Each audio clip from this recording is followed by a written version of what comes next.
All right. Welcome to this week's edition of the bi-weekly webinar. As a few of you log on, it's interesting when the market goes up 6% in 9 days, how fewer people are concerned with the market. Interesting to see. What I want to do today, though, is talk about some of the things that are on the top of our mind. I think what's interesting is we're entering the political season, also known as the I'm right and you're stupid season. I really mean that as a discussion that would be much better if you've got different ideas. I still like you. That would be a much better discussion. However, just wanted to give you a little bit of an idea of what we're entering here. The political things occurred yesterday, if you saw them. And what you're noticing is the political banter's starting, but I think it's a lot quieter than it's been in the past. Another couple things I wanted to do is go big to start with. So I'm going to say today when I opened up my garage door at 6:30 for my daughters to head out to school, I saw this incredible variety and color of leaves sitting right at the door of my garage. So I just say, welcome, a beautiful, beautiful fall day, and what I call a rainy day gift. It's a day you get to stay inside and do all the things that you can do inside instead of outside. So I'm celebrating a rainy day gift today. How about Ken? Thank you, Chris. Appreciate it. Good to be here with all of you as usual. I'm grateful for it. Last night on the way, leaving the office on the way to get a child from Mathnasium, I got hit by a deer that was on a full run across the road and hit me. So I'm grateful that nothing serious happened. Everybody was okay. There weren't any kids in the car, so grateful for that. But now I have to deal with claims adjusters. So I don't know if I'm grateful for that or not. That's good. Thank you, Ken. Thank you. How about Mike? Man. Thanks, Chris. I'm sure Ken's grateful that hunting season's only about 2 weeks away, given that. But anyways, I'm really grateful for coffee this morning.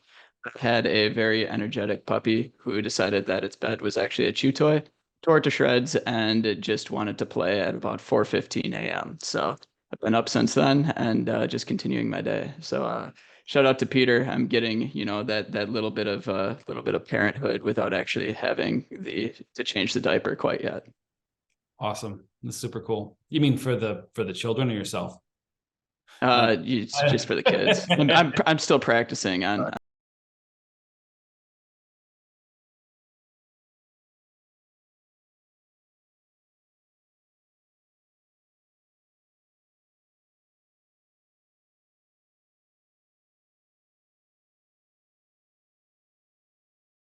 Greet with essentially every single student athlete at the entire school. So it was a amazing experience to share kind of the beauty and how much I love what we do here, but also amazing to learn from each of them. It's just after going through all the conversations, they're miles ahead of where I was at most of their ages, and also just with the different things with technology and different opportunities ahead. It was amazing to learn there was kids majoring and studying in financial technology and AI and how it works in our industry. And it was just amazing to learn from each of them. So grateful for that opportunity.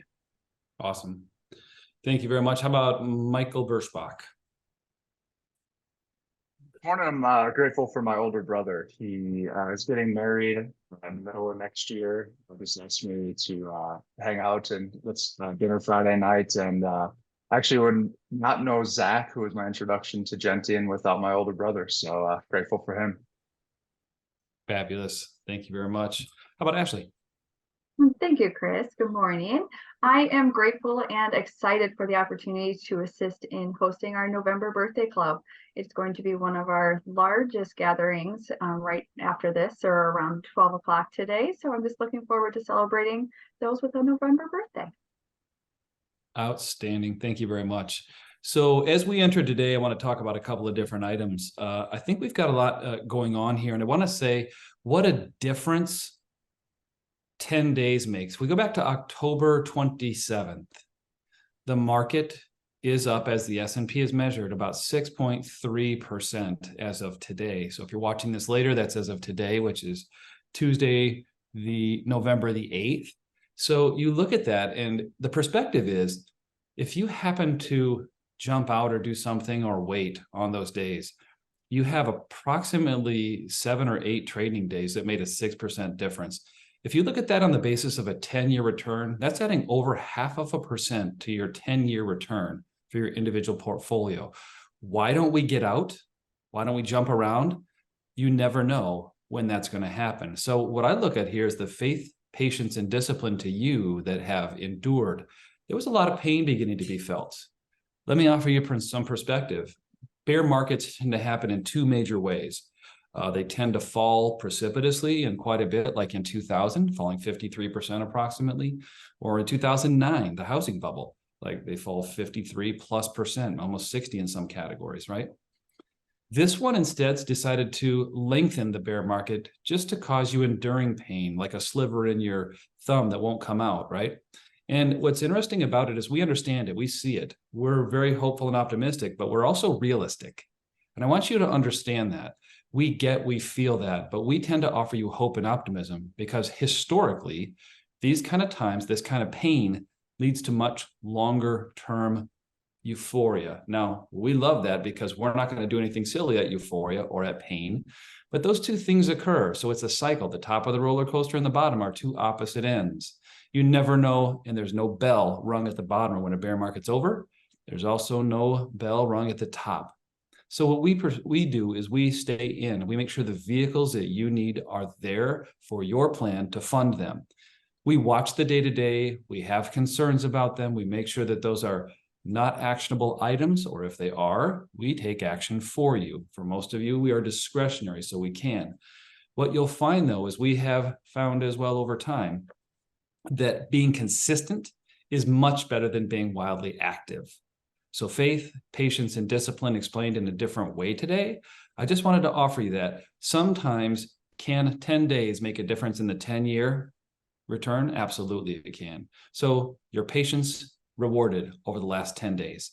So I just want to say that's a pre-Halloween gift till now. You never know when it's going to occur. Nobody rung a bell and nobody said it would happen. Well, somebody may have said it would happen, but they'll take all the credit now for it, right? At any rate, I just wanted to go through some of those different items in the bigger picture. I'll talk a bit more about hope and optimism later. But before we do that, why don't we go to, let me see, I'm going to do a little bit of lottery here today. Why don't we go to Mike's Minute? Let's do it. I was hoping you would bring me in here, Chris. I spun the wheel and it showed up on you. Excellent. So I want to continue just building off of what Chris kind of talked about, the little bit of a run that we got to see last week and how irrational all of this actually is. And this is why we can't predict. Nobody's going to know what's going to happen going forward. So lucky for all of you, I get about 40 investment updates every single day sent to my email inbox, and I will summarize some of them for you for what we kind of saw occur last week. And so the basis of what has happened in the market is that bad reports are turning into upturns.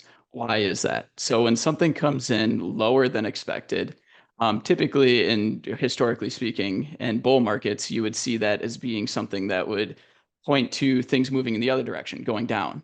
But in this case, when things come in lower than expected, what it means to the investor who is inherently irrational is that the Federal Reserve is not going to raise rates more. And so when job reports come in at 113,000 new jobs, and they were guessing that there's going to be about 150,000, that's a good thing for the stock market.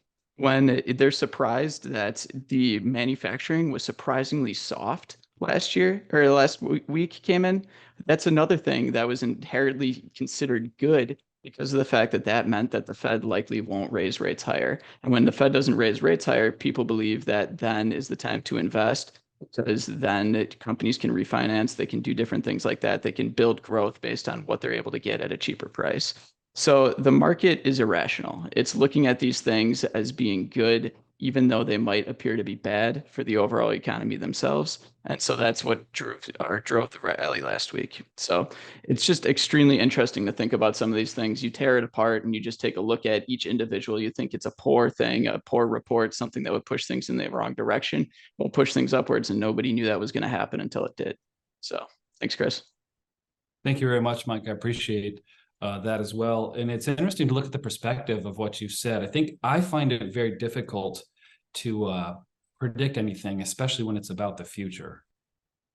At any rate, another one too is people often ask me, hey, Chris, what's going to happen with whatever? I ask the question, are there humans involved?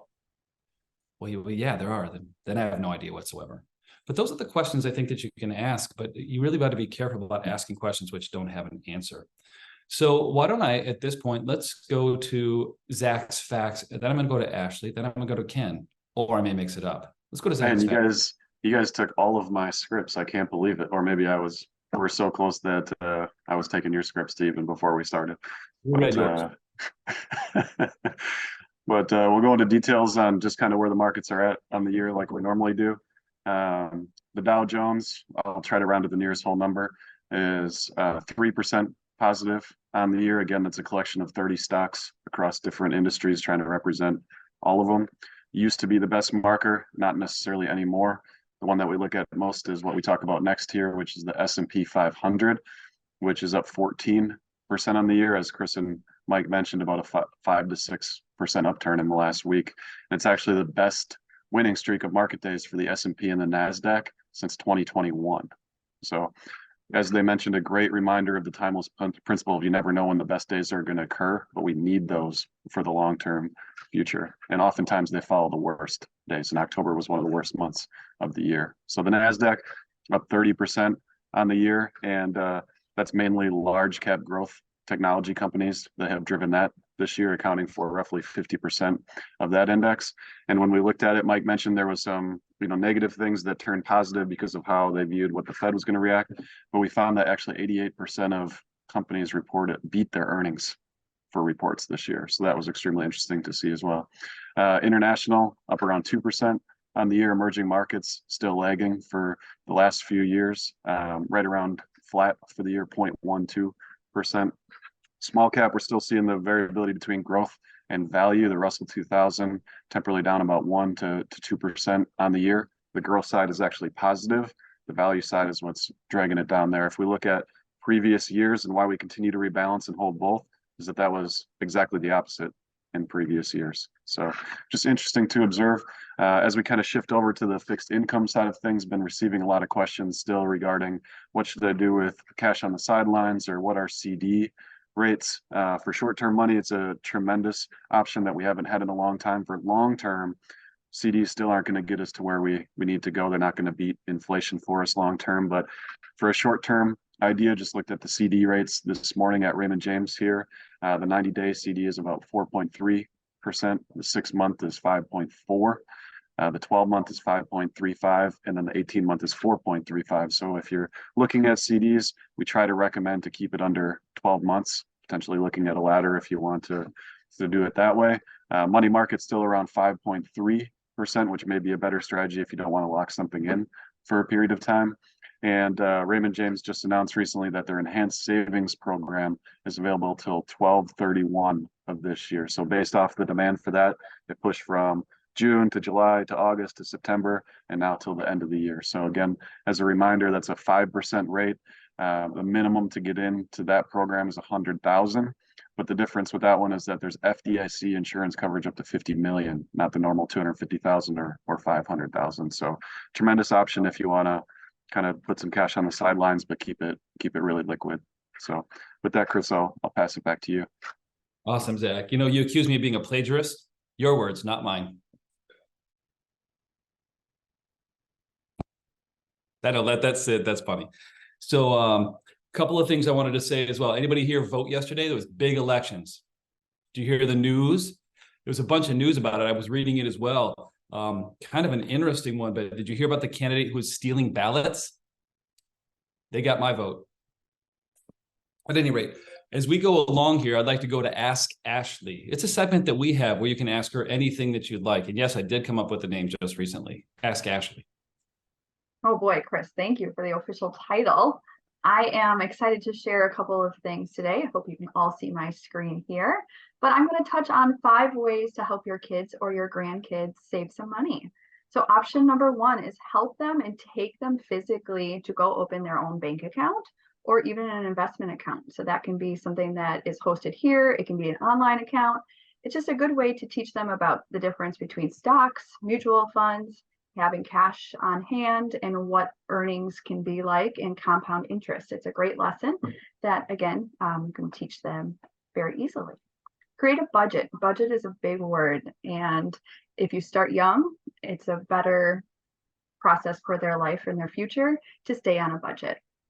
3, play games with them that involve money. So examples would include Monopoly, Life, all great games for them to use their math skills and understand the concepts of surprises that can happen in life and just good, valuable money lessons.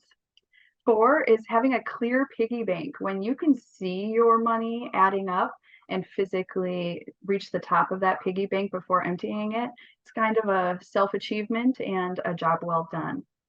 5 would be for a little bit older of children, but your teens, help them in getting a job, earning their own money, helping with that first step as creating a resume. It's a good lifelong skill that they can take with them and improve upon as they get older.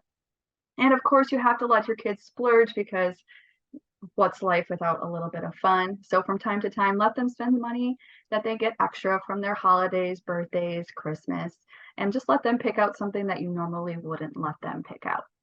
And that's all I have for you today, Chris. So thank you.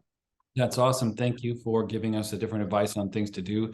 There's a couple of different categories and programs we're looking at too, to gamify savings, even with some older children. We'll let you know more about those. We don't endorse them. We just say, here might be some things that you want to take a look at. And if you really want to make Monopoly interesting, play it with real money. You really want to amp it up a little bit. I talked to my friends about doing that, and there is no such thing as a $500 bill that we could find, and we decided that was also out of the question. So you reduce it by denominations. But if you want to make it much more serious and really a thought-provoking game about real life, make it real money, even pennies and nickels and dimes and all up it makes a big difference when a kid wins 20 bucks playing Monopoly. They're like, oh my gosh, this is amazing. So anyway, I thought that was a good one. Thank you, Ashley. How about what I'd like to do now is bring Ken's Corner on. Ken, you've just recently been with Ed Slott for 2 days. So you have 7,000 different ideas, of which you probably should share 3. I know how that works as well, because a lot of them are obscure. Great that we know them. And you brought some of them to us, but what do you bring to us that we didn't know in planning today? Yeah, Chris, we appreciate it. Yeah, last Thursday and Friday, I spent 2 days with Ed Slott, our national coach and America's tax expert on all things IRAs. And so it was really good. It was a really good event. But before I get into that, you bring up the political season, and people are trying to get away with more and say more and see what they can get away with or doing. And some wise person told me, no matter how far you try to push the envelope, it will always be stationary. So there we go. So with that being said, having wonderful conversations with just this week, 3 or 4 clients are looking to retire. So as you know, we help people retire. And so having those great conversations, kind of setting the stage, making sure the income is set up properly, making sure that they're going to be safe and comfortable in their retirement decision when they make it. So for those of you who've already retired with us, you know how exciting and stressful that conversation can be. For those who are getting ready to retire, we look forward to those conversations and making sure that you're on a great path to have a wonderful and comfortable retirement.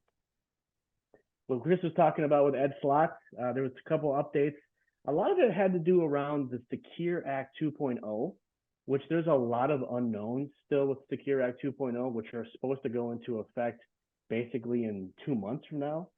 But what's happening right now, like items like mandatory Roth catch-up provision, those are all being kind of kicked down the road to 2026 that needs to be a decision by then. So same thing with unused 529 plans. If there's money in a college savings plan that didn't get used for education, there's a concept out there that you can move some of those monies to a Roth IRA for that person. Again, there's so much unknown about that things are being pushed down the road into the future. So I'm not going to talk too much about that one because it's really something that's out there. It's being talked about, but there are no rules or regulations around it. So it's hard to plan for something we don't know that's going to happen. But when it is a law or when it is a rule, we will be on it. We will help you through that. We will find the beneficial options for you when it comes to that as well. So the other piece of the portion was really around a little bit of a tender topic, but a very important one. When we lose a spouse or we lose a significant other or a family member, what are some things that we can do? What are some things that we need to be looking out for? And there's actually a new rule that's supposed to be taking place in 2024, January 1, It's for a surviving spouse. It's called the Election 327. This is a new one that's happening. It's for a spouse to make an election of whether they want to inherit the IRA, which has always been there, roll it into their own. But now there's new rules on using a different life expectancy table on some of this stuff. So rather than using the single life expectancy table, it's called a uniform life expectancy table. So it can be more favorable for a surviving spouse in certain situations. So again, if that's the scenario, we'll help you through that. We'll make the best decision for you and your family at that point in time. But it is a new rule, and we'll see if it goes into effect come 2024. So this is the first time we're actually hearing about it 2 months before the new year. Go figure about that one. So we'll look at that one. Inheriting an IRA, this is something that's becoming more and more popular. So if you inherit an IRA from a non-spouse, a family member, a brother, sister, whatever the case may be, a parent, there's really a 10-year rule around that. That's really the general rule there. Again, there's always exceptions to the rule, but it's a 10-year rule. Now we're getting questions about what happens if we inherit an inherited IRA. What happens with that piece? What does that look like? And basically, it's a 10-year period or whatever is left on the original 10-year period. So again, pre-2020 versus post-2020, these are all rules that we're following for you, and we'll help you make those great decisions as well. So the other piece was about estate planning. You know, you look at Jimi Hendrix, you look at Aretha Franklin, Prince. These are some of the well-known celebrities that didn't really have a will when they passed, supposedly. I think Aretha Franklin's will was found in a notebook in a couch cushion, actually. So there's some things around that. And so with the estate planning that's out there, with the wonderful partners that we do have as far as estate planners go, if that's something that's on your mind, let us know. We can help you and guide you in the right direction with that one. Estate planning can be tricky. It comes to guardianship. It becomes like, what do we want to do with their money? Sometimes it's a stressful conversation. We're actually not sure about it, but doing something is probably better than doing nothing, if that makes sense. So with that being said, I'm going to pass it back over to Chris. Thank you, Ken. Ken was just telling me a story. I'm not sure which one of his kids was asking him, but they asked him, "Hey, Dad, why can't we have a dinosaur for a pet?" And Ken said, "Because they're all dead." I thought it was an interesting one, but I just want to share that with you. It's really factual. I appreciate that one as well. What we tend to find with tax law is that they tend to happen incrementally. Changes will occur a little bit here and there. The beautiful thing about the IRS is they are here to help us, and 40% of the time, the agents on the phone are right. But I do what I like to think. Most people don't know this, but that was called the FATAFEA, and that was the Financial Advisor Tax Advisor Full Employment Act. They make things so difficult, nobody can understand it. Matter of fact, most FAs and most TAs don't get it until you're about 9 months in and they have to start filing forms. So it's awesome to see all the scrambling, if you will, from the IRS too. Let me jump into a little something here before I go to Mike to talk about what's super important as far as to pay attention to. And I want to talk about two different things. I want to talk about a little bit of perspective. And perspective is going to be the difference I think most people will feel is hope versus optimism. And hope versus optimism, you might think are the same thing. Most people, when asked, think hope and optimism are the same thing. But what's interesting is that they're finding hope is a choice. It's a learned idea that something in the future is going to be better. Optimism is that when things happen, they're going to be positive. I'd actually call that an outlook. A lot of people will argue, a lot of experts are arguing that optimism, like 36% of them believe that it's actually genetic. So there's a high chance that your optimism may be something you inherited. I guess that also means if you're a pessimist, that might be the same case. But what's interesting about this and what's hopeful is that hope is a choice. We've been talking about quite a bit lately, and before I get too far into this, we've got a great book club going on right now called Build Your Life. It's written by Albert S. Brooks, assisted by Oprah Winfrey to get him together to do it for us, or not us, but all of us out there. And we had a great discussion yesterday on that book. It's a great book. It's really about the art and science of getting happier. Really, really interesting parts about how unhappiness should actually be cherished, because it's out of unhappiness that most great things are accomplished. So when you look at hope versus optimism, hope and optimism are great, but some of the greatest accomplishments have actually been out of dissatisfaction and, quote, unhappiness. So they're actually mentioning happiness and unhappiness are not opposites. To become happier, you may actually have to do some unhappy things. Like if I want to get in better shape, I got to go run Concordia's hill, or I got to lift weights or do something that's painful. It makes me kind of unhappy. I don't want to do it, but I do it because I know of a better outcome in the future.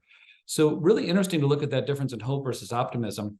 And there's a lot more that goes down to it as well, but there obviously it could be genetic when it comes to your baseline. You probably know somebody you're thinking of right now who can always see what's not right with something, right? Maybe a pessimist or something in that category. But here's a couple of things. I think there were 3 steps that they said towards working toward hope. The first one was to imagine a better future.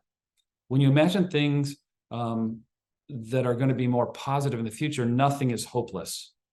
You look at something and say, okay, I want my son, who right now is blah, blah, blah, blah, to, get this kind of job, make this move, do something productive in their life. And you just start imagining those things happening. You start writing them down. If it's yourself, you do the same thing for yourself. What activities might it be that you would have to start now, just a small step, in order to get happier? The second one is envision yourself taking action. So it's interesting. The first one is making a list of what you might improve, then put a list together. What's the first step in this? What steps might I take to get there? And then what's most important is take action. Do something. What they find is action is typically the antidote to hopelessness. So doing something, and I'm going to say this as well, doing something for someone else will even raise it higher. Doing something for yourself is interesting, but studies show that when you do something for someone else, your happiness increases tremendously.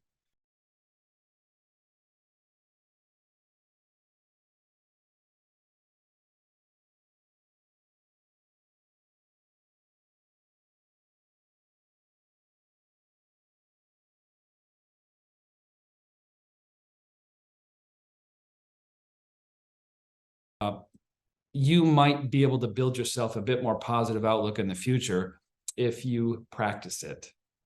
More importantly, if you want to as well. With that, I'd like to pass it over to Michael Birchbach. Michael, what should we be paying attention to here over the next few weeks at Gentian? Thanks, Chris. There is a lot going on, so bear with me. I'll get right to it here. As actually mentioned earlier, today is our November birthday lunch. We have a pretty good turnout for that. This week, Saturday, is Veterans Day. I wanted to say a special thank you to those that have served and continue to serve our country. Next week, Monday, is our second installment of the book club, which is 11 o'clock on Zoom. Next week, Wednesday, November 15th, our offices will be closed as our team focuses on getting better for you. The following Monday, November 20th, we have our third installment of the book club. Again, 11 o'clock on Zoom. Thursday, November 23rd is Thanksgiving, and our offices will be closed on the 23rd and 24th. Monday, November 27th is the next installment of the book club. Our next bi-weekly update will be on Wednesday, November 29th. And lastly, Saturday, December 9th, is a Client Appreciation event with private movie screening of Disney's Wish at 11 o'clock, Marcus North Shore Cinema here in Guam. That's all I got for happenings. Awesome. Thank you very much, Michael. I want to just share this rainy day gift with you as well. If it's raining where you are, if it's not, go out and enjoy the weather. Excuse me. But a couple of things I want to also say. Thank you to veterans. Thank you to you who have served our country, who keep us safe here so that we can do what we do. You are the foundation of our security. Security is one of the base needs that we have. What does it take for security? Food, love, feeling a sense of belonging, but more importantly, feeling safe. Our country has felt safe for many, many, many years. Only rarely on certain occasions has it felt like there might be some unsafety, like November 11th.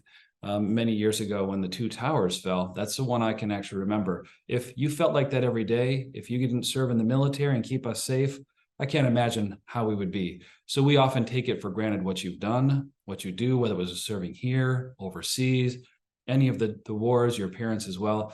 I just want to make sure we understand that you understand that we emphasize and thank you tremendously. I know it's taken a great toll on many of your lives. And in many ways, if we can do other things to help you, we will. And we really appreciate you. But most importantly, right now, I want to let you know the appreciation that we have for the base security and foundation you have laid for us to become one of the greatest nations in the world. So with that, I really want to close on that note. This is from our galactic headquarters here in Mequon, Wisconsin. I really would like to thank you for helping, or for letting us help you plan, live, and give in your retirement. So Gentian Retirement is about planning it, living it, and giving it. I want to thank you for your introductions. I want to thank you for your being our client and trusting us as well and letting us provide your advice. It's an honor to serve you and your family as you have served us if you're a veteran. Thank you. With that, have a wonderful rest of your Wednesday.